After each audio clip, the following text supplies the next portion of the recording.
हम सब इस बात को जानते हैं कि कांग्रेस की मंशा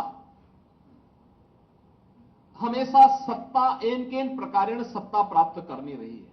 वे देश की कीमत पे सत्ता चाहते हैं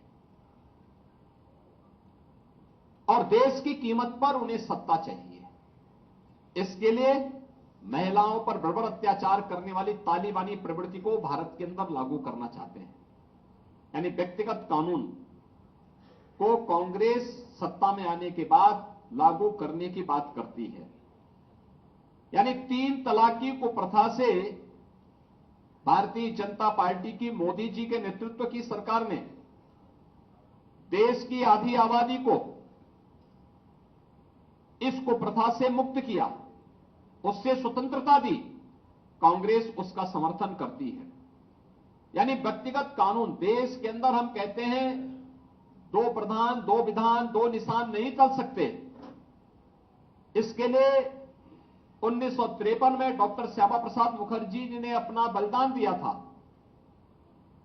लेकिन कांग्रेस देश के अंदर व्यक्तिगत कानून लागू करिए सरिया कानून लागू करना चाहती है, तालिबानी विध्वंस का समर्थन करना चाहती है।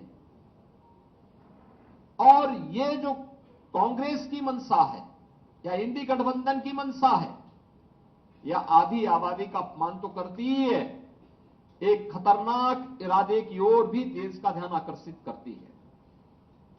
ये जो 2-3 कुछ ये जो महत्वपूर्ण जो देश के सुरक्षा से जुड़े हुए, देश की संप्रभुता से जुड़े हुए, आधी आबादी की गरिमा से जुड़े हुए महत्वपूर्ण मुद्दे हैं, उनमें कांग्रेस की मंशा स्पष्ट उजागर होती है कि उनका इरादा देश के प्रति अच्छा नहीं है। वे एन केन प्रकारेण अपने उस पुराने डीएनए के अनुसार फिर से कार्य करने का प्रयास कर रहे हैं, जिसके कारण 1947 में देश का विभाजन हुआ था, जिसके कारण देश लगातार आतंकवाद, उग्रवाद और अलगाववाद की चपेट में आया था, जिनके उस डीएनए के कारण देश के अंदर सभी संस्थाएं भ्रष्टाचार के आकंठ में डूबी थी। एक अविश्वास का माहौल देश के अंदर खड़ा हो गया था। कांग्रेस इस देश को फिर से उधर ही ले जाना चाहती है। और आज इसीलिए जब लोकसभा चुनाव के हम द्वितीय चरण के लिए मतदान की ओर जाना चाहते हैं, तब मैं प्रदेश और देश के मतदाताओं से अपील करना चाहूंगा कि देश यानी जीवन आपका है, सुरक्षा आपकी है, देश आपका है, वोट भी आपका है। आपका एक वोट आतंकवाद की तरफ भी, आतंकवाद के पुराने दौर को वापस ला सकता है अगर गलत दिशा में गया।